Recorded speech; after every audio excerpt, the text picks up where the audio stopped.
tungkol sa confidential funds, para sa kaalaman ng nakakarami.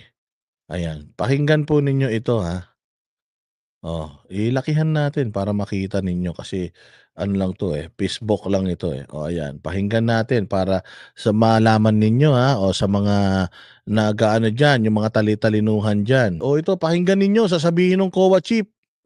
Nire-require niyo po ang isang ahensya ng gobyerno na may confidential fund na mag-submit ng resibo ay hindi na ho confidential fund yun. Naintindihan mo yon? Naiintindihan mo ba yon?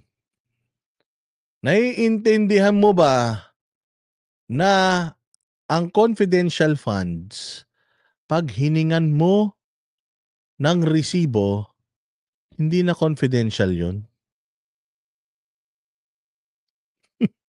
Naintindihan mo? Naintindihan nyo ba yon?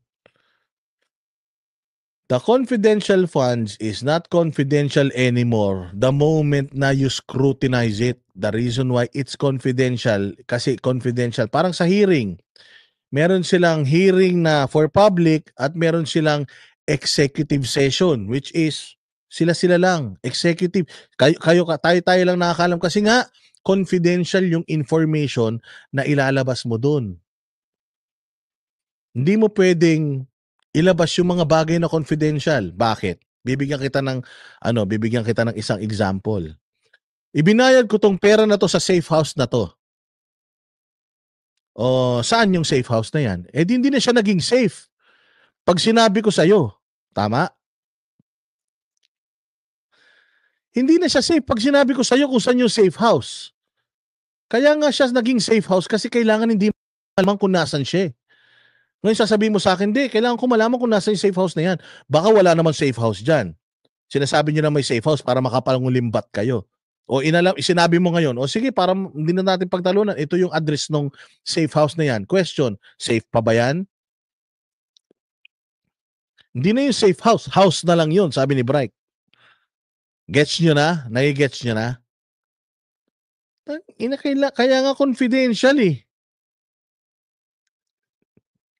Tama? Kaya nga confidential. Nag-release si Inday ng, nirelease niya yung breakdown ng mga kung saan ginastos yung confidential funds. Pumayag ba sila? Hindi. Bakit? Kailangan may resibo. Hindi nga pwede may resibo. Wala nga kasing resibo. Ombudsman na ang nagsasabi. Paano mo riresibuhan yung isang bagay? Halimbawa, informant. Asset ako, asset. Makinig kayo asset ako. Ang sinosurveillance ko, mga rebelde, mga NPA. So kukuha ka ng information sa akin. Ngayon, binayaran ako ng OVP para sa surveillance operations ko, para sa information na nakuha mo sa akin. Intel officer mo ko eh. Syempre nagbigay siya sa akin limbawa 5,000. Kailangan ko ba siyang isyuhan ng resibo?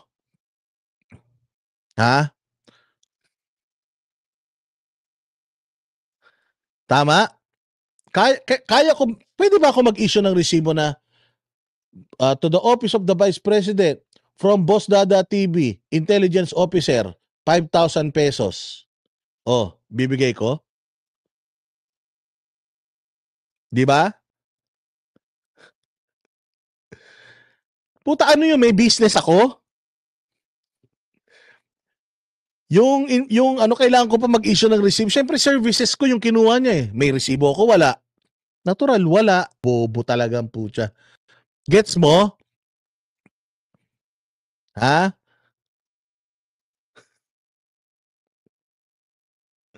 Nagets nyo ba? Nagets nyo? Nagets yung ibig ko sabihin? Again ako ay isang Intel officer. Pinondohan mo ko to gather intel. Magbibigay ako sa'yo ng resibo? Nakalagay doon? This is a receipt for the intel provided by Boss Dada TV. Pag nag-issue ka ng resibo, kailangan naka-BIR yan. Naka-rehistro yan sa BIR. Tatangan nyo talaga. So, Paano ako mag-i-issue ng ano? Paano ako mag-i-issue ng resibo? Hindi naman ako negosyo. 'Di ba? Sabi nito, ganun, kaya dapat may resibo 'yan para hindi manakaw ang pera ng yun ang gawin ng mga congressman. Na huwag magbigay ng confidential funds, tapos. Yun ang gawin nila. Tama? Para hindi manakaw pera ng bayan. Ganun nga ang sistema eh. Hindi ka ba naman tanga eh? Ganun nga ang sistema. Ang confidential funds, hindi yan talaga nire-resibuan. Confidential nga. Yun nga yung sinisita natin noon eh. Kaya nga sabi nga natin, kung may confidential funds si Inday at ini-scrutinize, let us scrutinize lahat ng may mga confidential funds. 'Di ba? Oh, nagdi-discuss ako dito, meron akong piniplay na video. Kung ano yung sinasabi sa video, pinapaliwanag ko lang. Tama? Oh, i-play pa natin sasabihin ni Martires. Questionin niyo si Martires. Dito sa sasabihin niya. Kasi siya nagsabi dito, anong sabi ni Martires? Nire-require niyo Ito pinagtawanan si Franz Castro dito. Tinanin niyo. po ang isang ahensya ng gobyerno na may confidential fund na mag-submit ng resibo ay hindi na ho confidential fund yun. Hindi na confidential funds yun. So ano ngayon? Sinabi ko ba yon? Hindi, sinabi ni Martires. Inaano lang natin. Pinapaliwanag lang natin sa inyo. Para at least may mapag-usapan tayo. Total, mga chismoso kayo di ba? Kasi just like Chair, Tingnan mo, galit na galit siya kasi nagtatawanan yung mga tao kasi ang bobo nyo eh. gusto ko lang pong gusto ko lang pong doon. Kasi nire-require po yon ng joint circular. So hindi po pwedeng kasi meron po tayong joint circular 2015. 2015. Mantakin mo, ito ilalagay ko sa inyo. Tama ba to? 2015. Tama ba yan? Anong tama? 2015? Mantakin mo, nagtuturo ka ng mga estudyante?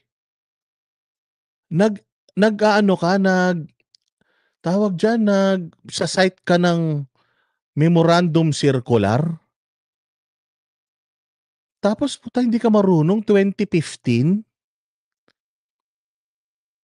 Tama ba yan? Congresswoman ka, tapos 2015? Ito mga tinuturo niyo sa estudyante? Teacher ka pa man din? Di ba dapat 2015? Tangina, inutil, di ba? Both blocks. 50-50. 50. Ano ba talaga dapat? Regarding sa confidential fund, pero hindi po nakakatawa na sabihin natin na hindi tayo nagsasubmit ng mga resibo. So, I beg... Tanga. Wala nga resibo yung confidential fund, pinapaliwanag na nga sa'yo. Wala resibo yung confidential nga eh. Putangin na niyan, meron bang informant, meron bang intelligence officer na may business permit, gago? wala pong intel officer na nag-file ng barangay clearance, NEC, nag-file ng sa BIR ng business permit, ay ng business ng kanyang resibo.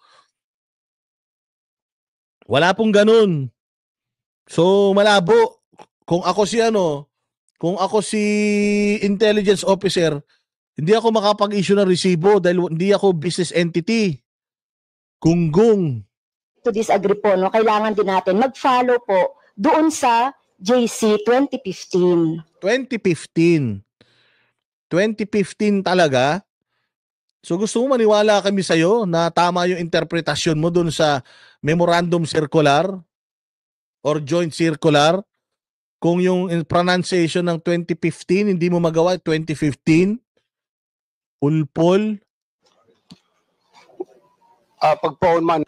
Pakinggan nyo yung mga abogado dyan. Yung mga abogaduhan.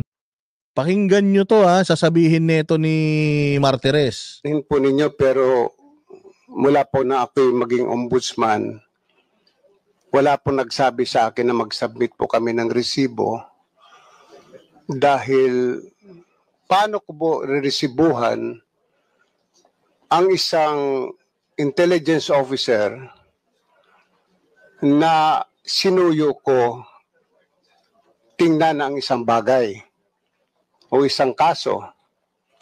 Ano ho yung resibo ilalagay ko doon?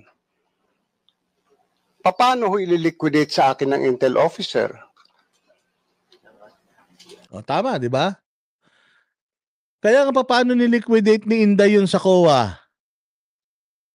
Sinertify nila, dito napunta, ganito halaga, ganito halaga. Anong ginawa ng Congress? Ba't sobrang mahal naman yan? Mas mahal pa yung safe house kaysa sa bahay sa isang exclusive hotel sa Boracay. Di ba? Ganun nila tinutwist. Nag-comply ang office ni Inday. Ang problema, dahil nga ang plano nila sirain si Inday, kahit tama naman yung proseso ni Inday, pinalalabas nila na ang mahal naman nung nung safe house na yan. 1 million. Ang mahal naman. Natural, kaya nga safe house dahil mahal Di ba?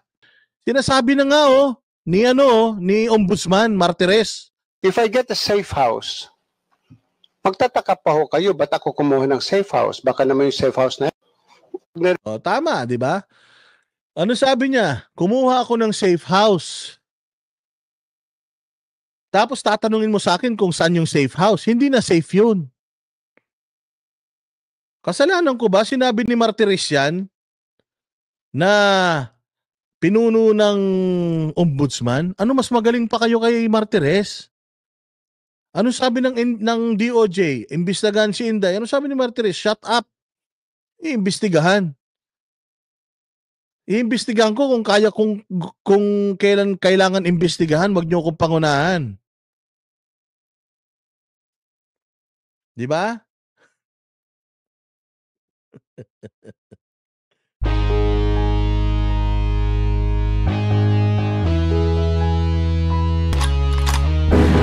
Yan ang Banateros, walang inuurungan. Pag tama palakpakan, pag mali ay babanatan.